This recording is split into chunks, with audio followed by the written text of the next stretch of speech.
नमस्कार साथियों, स्वागत है आप सभी का आपके अपने YouTube channel agriculture on top knowledge में। तो मेरे प्यारे साथियों, आज का जो हमारा चैप्टर होने वाला, किससे होने वाला दोस्तों? कोशिका से होने वाला है। ठीक है, कोशिका विभाजन से क्या होने वाला है, जिसे बोलते हैं कोशिका विभाजन। इंग्लिश की बात करते हैं सेल डिवीजन। तो दोस्तों, ये जो क्लास है आपके लिए वेरी इंपॉर्टेंट होने वाली है।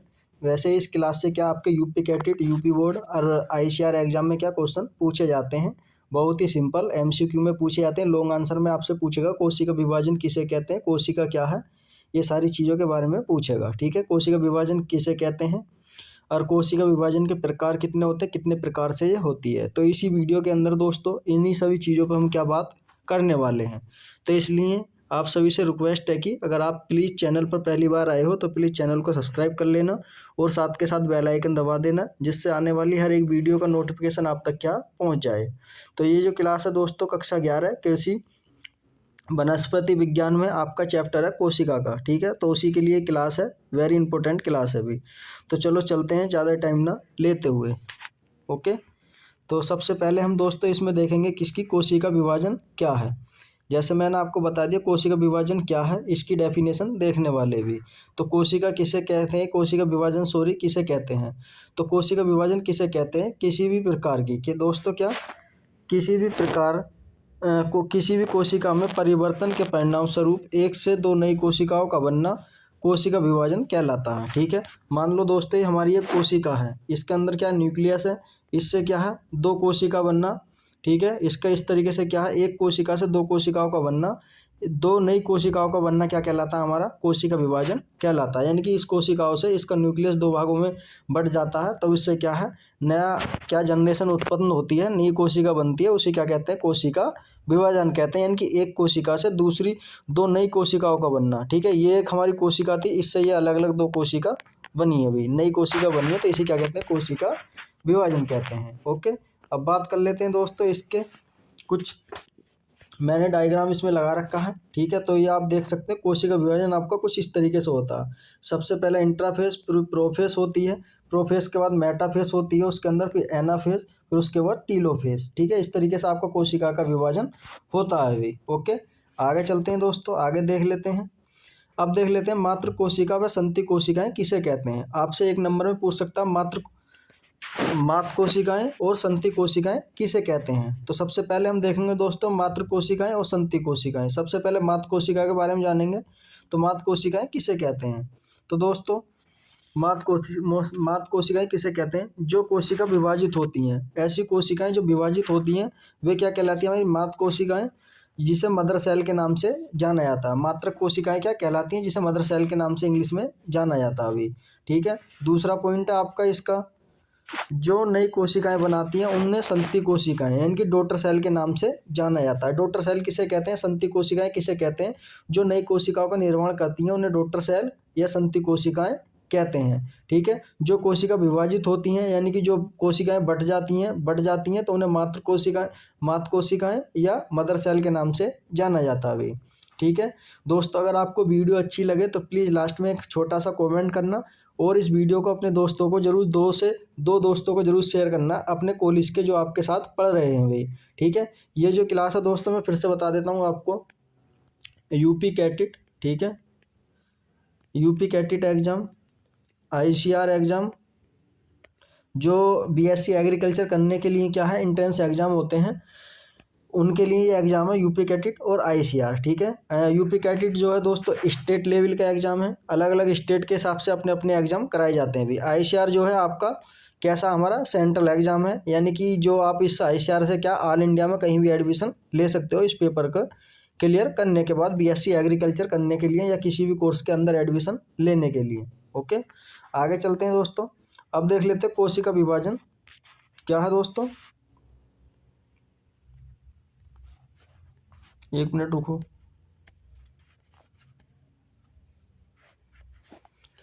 कोशिका विभाजन के प्रकार दोस्तों, कोशिका विभाजन है जो हमारा सेल डिवीजन है वो कितने टाइप का होता है उसके बारे में बात कर लेते हैं। तो सबसे पहले हम देखेंगे कोशिका विभाजन के प्रकार। तो कोशिका विभाजन कितने प्रकार का होता है दोस्तों? पहला विभाजन है असूत्री विभाजन, जिसे बोलते हैं हम क्या दोस्तों? माइटोसिस। किसे बोलते हैं? माइटोसिस। असूत्रीय विभाजन को माइटोसिस के नाम से जाना जाता है। दूसरा दोस्तों सूत्रीय या समसूत्रीय विभाजन, जिसे माइटोसिस या सोमैटिक डिवीजन के नाम से जाना जाता है। तीसरा दोस्तों आपका अर्धसूत्रीय विभाजन, यानी कि असूत्रीय अर्धसूत्रीय विभाजन, जिसे मीजो क्या बोलते हैं दोस्तों, जिसे हम क्या बोलते हैं?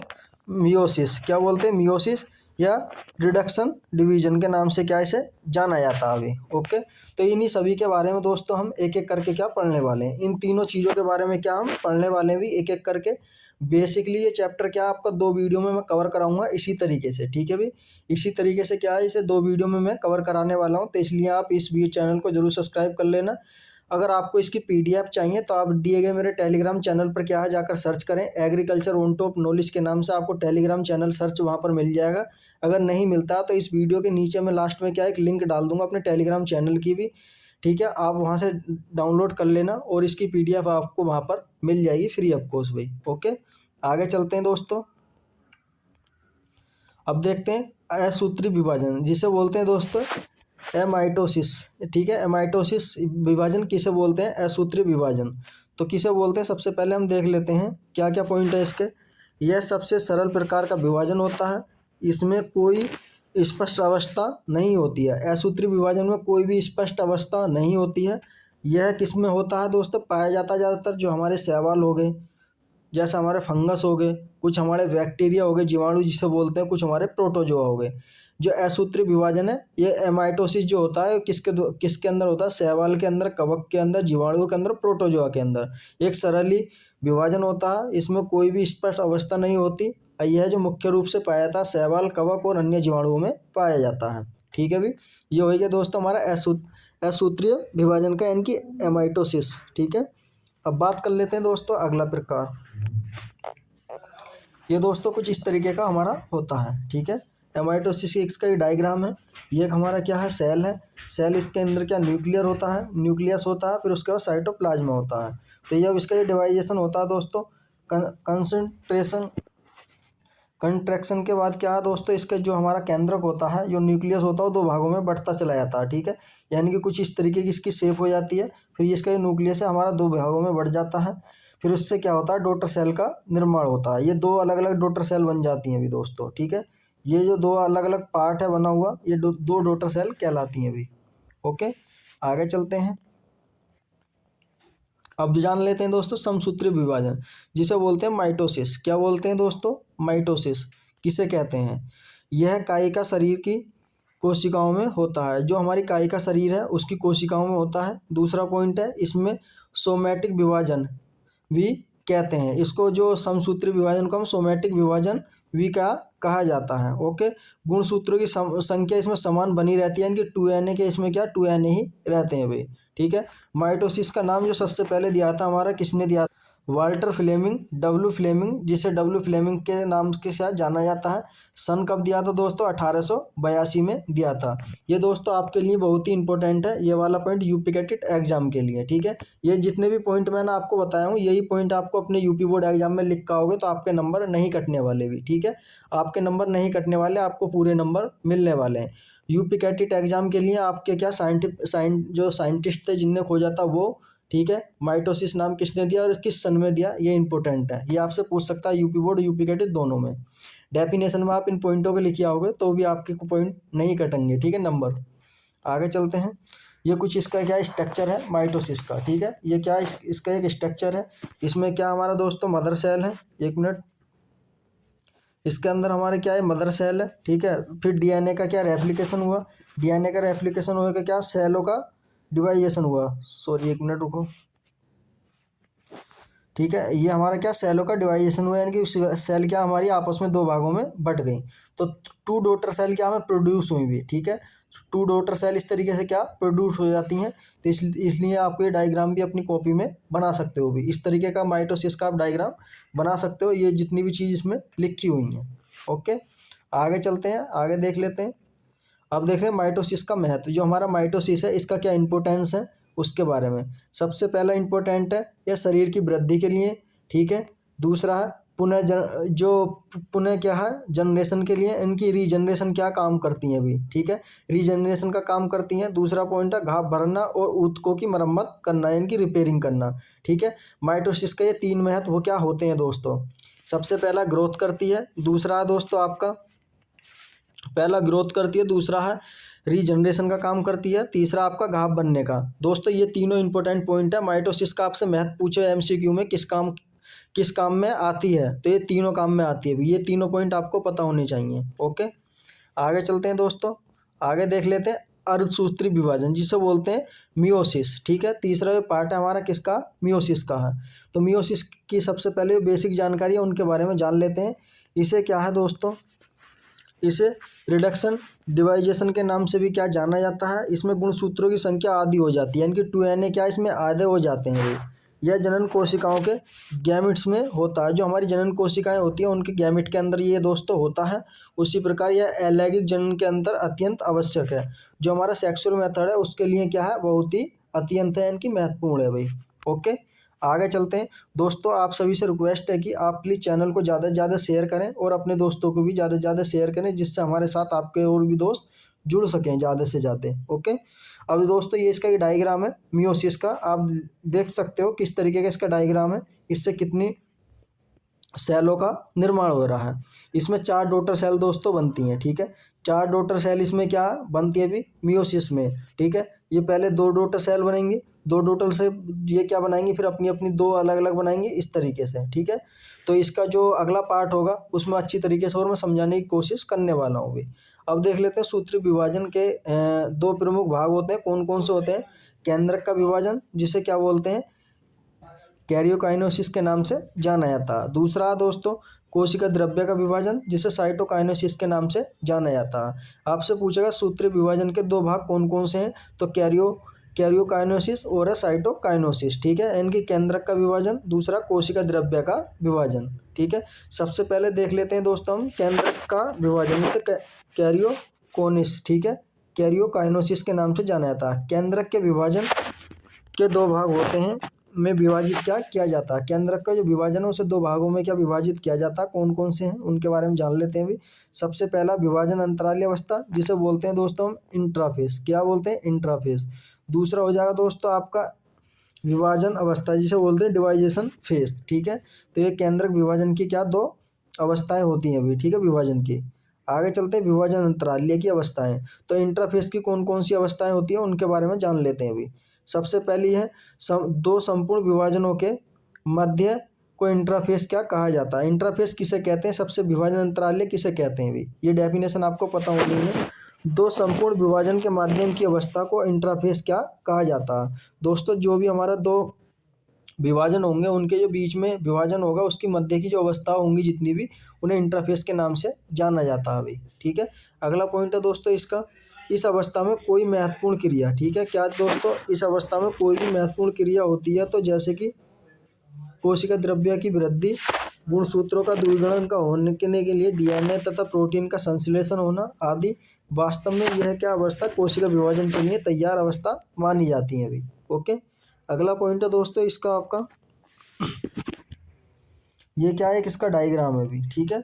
अब देख लेते हैं दोस्तों इंटरफेस की अवस्थाएं कितनी होती हैं। तो इंटरफेस की अवस्थाएं दोस्तों जान लेते हैं कितनी होती हैं। इंटरफेस की अवस्थाएं 3 होती हैं। सब फेस में कौन कौन सी, G1, G1, S और G2 होती है। इसमें एस अवस्था में क्या सबसे अधिक समय लगता है। जो हमारी एस अवस्था होती है उसमें सबसे ज़्यादा क्या दोस्तों समय लगता है। ये इंटरफेस दोस्तों हमारी किस चीज़ तरीके की दिखाई देती है अभी, ठीक है। इन सब के बारे में क्या हम डिटेल से पढ़ने वाले हैं अभी। अब इनसे आपसे किस तरीके का क्वेश्चन पूछा जाएगा इंटरफेस से, उस चीज़ का आप ध्यान रखें। जी अवस्था होती है वो, उसमें हमारा क्या काम होता है अभी। जी अवस्था में दोस्तों हमारा क्या काम होता है उस चीज़ का ध्यान रखें।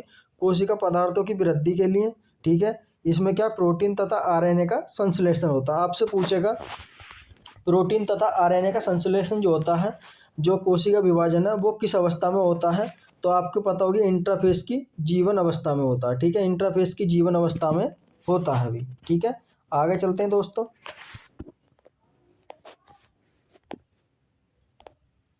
एस एस एस की अवस्था, ठीक है। दूसरा है दोस्तों 3 अवस्था, मैंने एस अवस्था है, उसमें क्या होता है उसके बारे में जान लेते हैं।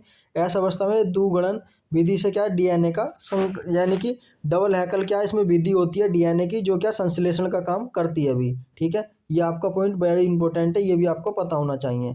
अगला पॉइंट है दोस्तों इसका आपका G2 अवस्था। इसमें क्या होता है दोस्तों, दो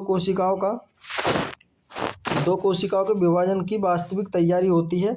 इसके बाद ही विभाजन अवस्था क्या है, इनकी डिवाइजेशन फेज क्या प्रारंभ होती है अभी। ठीक है, G2 अवस्था में। तो दोस्तों ये थी आपका कुछ इस तरीके से एक मॉडल था। ठीक है, ये क्या है डिवाइजेशन कोशिकाओं का एक मॉडल बना रखा है इधर। मैं आपको बता दूं, इतने पार्ट में जो होगा हमारा इंट्राफेस होगा, ये इधर क्या होगा हमारा माइटोसिस होगा। ठीक है, तो इंटरफेस के अंदर हमारी कितनी चीज़ आने वाली है, G1 S और G2। ठीक है, माइटोसिस दोस्तों किसके अंदर हमारी आने वाली है, माइटोसिस के अंदर टीलोफेस, एनाफेस, मेटाफेस और प्रोफेस। तो माइटोसिस के अंदर की जितनी भी हमारी अवस्थाएं हैं, ये 4 अवस्थाएं, इनको क्या अगले उसमें हम क्या क्लास में करने वाले हैं। तो दोस्तों अब इधर मैंने कुछ इंग्लिश में थोड़ा आपको बताने के लिए क्या ले रखा है। तो सबसे पहले देख सकते हैं the cell grow and the copies it DNA. जो हमारी जो सेल की कॉपी बनती है इंटरफेस में बनती है, तो क्या बनती है G1 जो अवस्था होती है सेल ग्रोथ के लिए मानी जाती है। एस जो होती है डीएनए सिंथेटिक्स का काम करती है। ठीक है, ये पॉइंट आपके लिए इंपॉर्टेंट है। G2 जो अवस्था दोस्तों मोर ग्रोथ और प्रिपरेशन ऑफ माइटोसिस के लिए काम की जाती है अभी। ठीक है, माइटोसिस के बारे में जान लेते हैं थोड़ा।